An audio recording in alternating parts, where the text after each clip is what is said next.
Howdy y'all, Matt here, Seattle Speed Shop. We're back. I have been incredibly sick for most of June. I'm just starting to feel better kind of this week. It's actually the 4th of July as we're filming this, so we hope you guys have a really good 4th and yeah, try and have all your fingers left tomorrow. So we just recently hit 3,000 subscribers. And I just want to say thank you for everyone that subscribes and watches our videos. I hope you find them helpful in some way. I definitely don't consider myself an expert on any of this stuff, but just a guy that really likes it and has a bit of experience with them. And so I'm just trying to pass on what I know and what has worked for me on these old cars. Well, thank you guys for 3,000 subscribers. It's really cool, and it was actually my birthday at the end of June, so it was kind of a perfect birthday present to hit that. So thanks, guys. Today we are working on the Flutie Coupe. We're gonna put a F100 steering box in it. It's like power steering in one of these cars. It's incredible. Really good upgrade. I'm going to show you just how crappy this stock steering is. So this is the stock 2-tooth 2829 steering box, and you can, it's not terrible, but it's definitely takes some arm strength. All right, so this is the modified F100 steering box, set up to work with the stock Model A wheel and the stock Model A column. Here is the stock F100. So basically this is splined in a different spline than this. You can see how big those are. The mounting flange gets modified, so it'll bolt into a Model A. This is the stock F100. You can see how much bigger that is. F100 pitman arm. This is kind of clunky. This is the stock Model A, which the modified box uses. So all this work was performed by Randy Gross. He's kind of the guy to do this for you. Definitely an expensive job with the core and everything, and we're probably set up enough that we could modify our own. But back when I did my truck, and the reason I recommend this modification, I just ordered up one of these and bolted it in because I had a little stuffed full tiny 2-car garage and didn't have the tooling to be able to, I didn't even have a welder to be able to make all these modifications. So if you're a guy that doesn't have a lot of tools and just wants the easy button, this is definitely the way to go. I've been very happy with mine for the last 10 years, and I'm sure that Doug will be happy with this in his coupe. I actually trying to convince him to make this purchase, let him drive my truck, and that kind of sealed the deal. So, real quick, I want to say a big thank you to Doug. He's kind of a big supporter and just a huge help around here between building this car for him and just I can't thank you enough for everything, man. So thank you, Doug. We're gonna get started tearing this thing apart.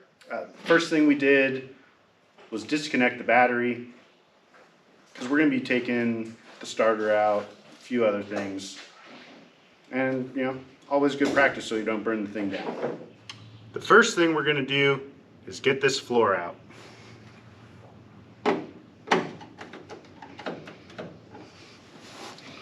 So now we have the floor out, we also took out the seat. We're gonna go ahead and pull the pedals, get those out of the way, because there's no way that you're gonna be sneaking the box in and out past those things. All right, we got the pedals out of the way so that we'll be able to snake the box in and out through here. And now for the last bit of removal. Next thing we're gonna do is get the starter out of here. And we're also gonna jack up the front end and get the tire off.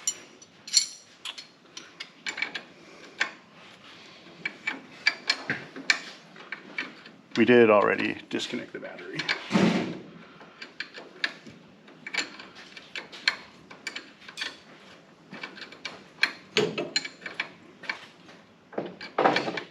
So we're gonna go ahead, get this cotter pin pulled out. We got our starter and the wheel off so that we have access to our steering. If you don't have one of these yet for the steering, highly suggest it. Great tool. This is a Craftsman 15/16. No part number on it. Another Craftsman. This one's a 3/4. So they come in a lot of different sizes. This one's a Proto.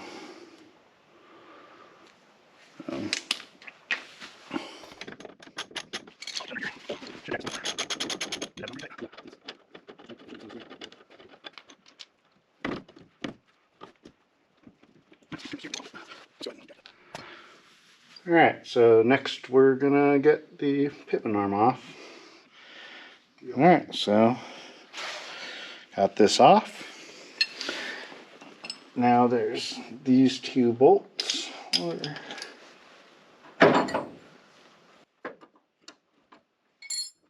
think they're 5/8. Ooh, bigger.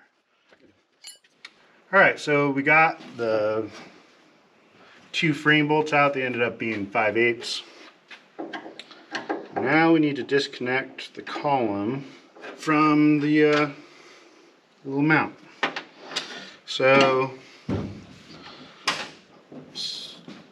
I like to not try like something on this. Normally you maybe want to try like an impact, like on the handheld ones to break loose. You don't really want to do that on some Model A's because the steering column mount is actually soldered to the bottom of the tank. But sometimes you might have to. Sometimes you even have to drill them out and then grab them with vice grips. This one does not want to go. Guess we'll try a little bit of my favorite penetration lube, the Croyle. Recently had a little internet exchange with them on someone else's Instagram account, and they actually sent me a free can of Croyle to use. I think they thought maybe they were going to convert me. Joke's on them, I'm already a convert. I've been a Croyle fan since I was introduced to it in high school by my high school girlfriend's father, and have loved it ever since. It's the best stuff, and no, I'm not being paid by them to say that. So go buy yourself some. It's easily the best lube, but use it sparingly because it's expensive. Alright, I am gonna try the impact driver. Be real gentle. Don't go just whamming on this thing. Ooh, some movement. Oh, I think we got it. All right. All right. So turn the sector shaft up.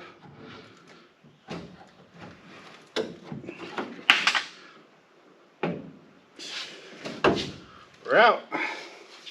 All right, so we've got our column out on the table, and we need to get, there's a little clip. All right, this is maybe the hard part, especially because you gotta do it yourself unless your wife is willing to come into your garage and, or you have children you can swear at. So yeah.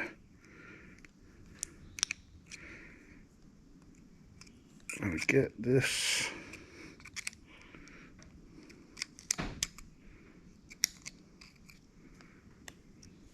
This little clip. We used a little bit of blue tape to hold the horn button in while we did this, and now we can pull that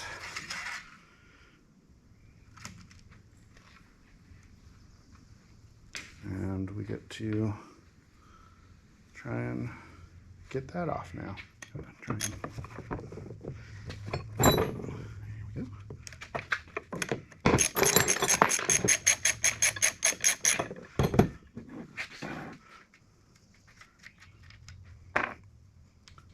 Now we get to try and get the steering. I have this old Proto. It's a 4011 adjustable puller. Oh man, it's taking that right off. That is magic.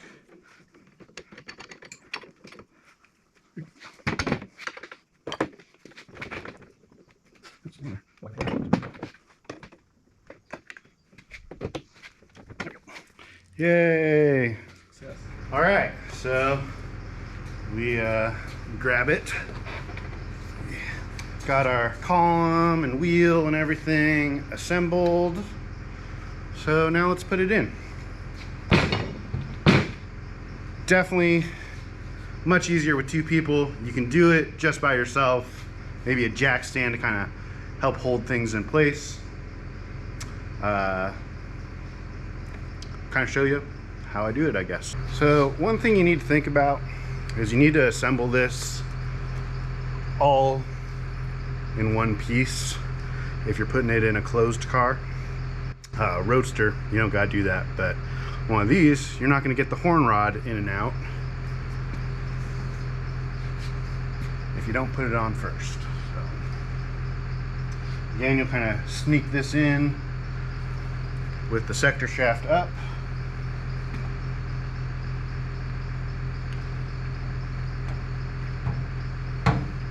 Let's get this completely in the car first. There we go.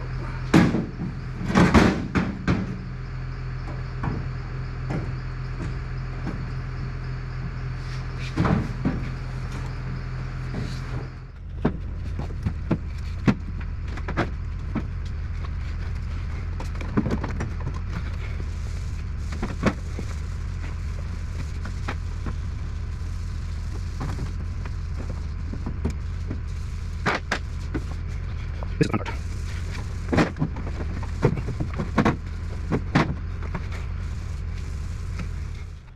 Alright, here's the trick I've devised, because you need to get the column to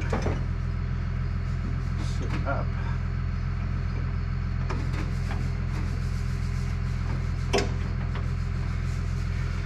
Like that, while we try and get the sector shaft through the frame.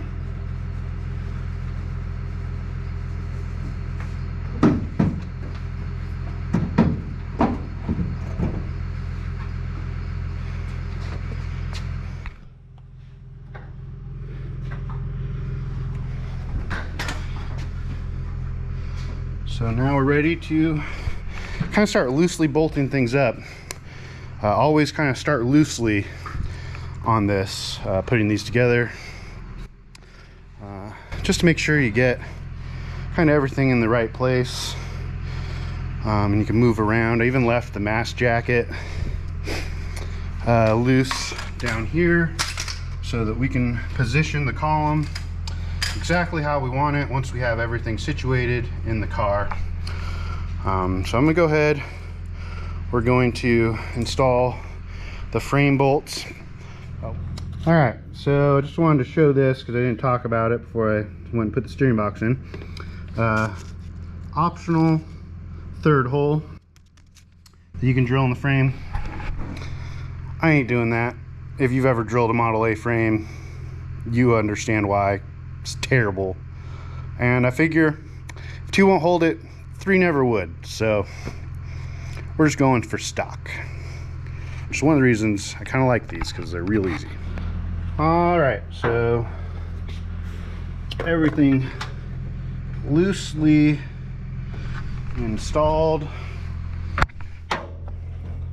Even the clamp loose.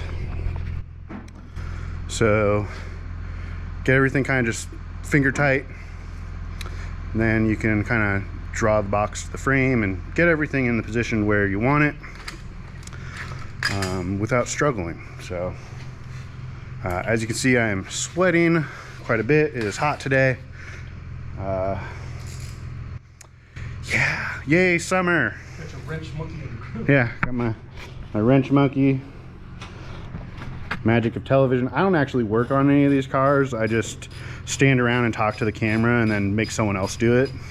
All right, so we got a problem. I don't think you're going to be able to see it, but basically the box is not sucking all the way flush with the frame because the hole that the sector shaft goes through needs to be enlarged. The instructions do say this is a possibility.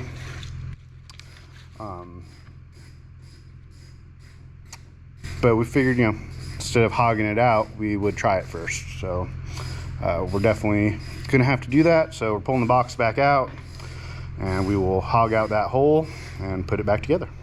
All right, we are installed, bolted on, got the drag link on.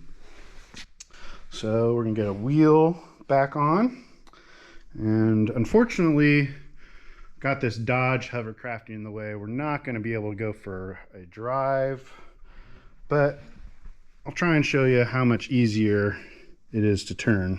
So hopefully we can demonstrate that. We're not going to put the floors back in right now. We have a couple other things to fix. We're going to do while we're doing this. So actually I've got oil on my forehead. So yeah, we're gonna get the starter back in, get a wheel on it, and keep on keeping on. Bring you back in a bit. All right, so we're installed. Got things back together, wheels on it. So just look how easy. One hand to turn this thing. It was definitely a two-hander before with the old steering box. I think that's pretty good improvement, if you ask me.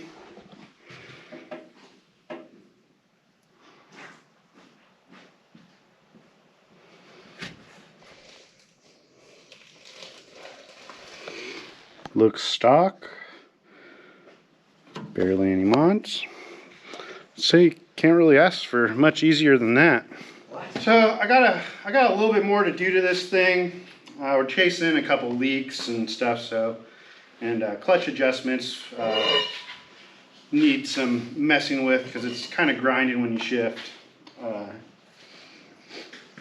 But other than that, I'm pretty happy with that install. So I'm pretty hot. I'm getting ready to wrap this up. Real quick, I'd like to show you Mike, one of our viewers, stopped by the shop. This was last week. And he brought us, I can't remember what company he works for, but he had all these samples, impact driver sets, and a couple hole saws, some cold galv spray, and a bunch of gloves. So all this stuff will definitely be stuff that we put to use in the shop. So thanks again, Mike. That was really cool of you. So keep working on that 29 Roadster, man. Got to get that thing on the road. I'm gonna go chill out, cool off. It's about 80 degrees. I'm fat and sweaty. So, hope you guys have a good one. Thanks for watching. We'll see you next time with hopefully some more Model A stuff.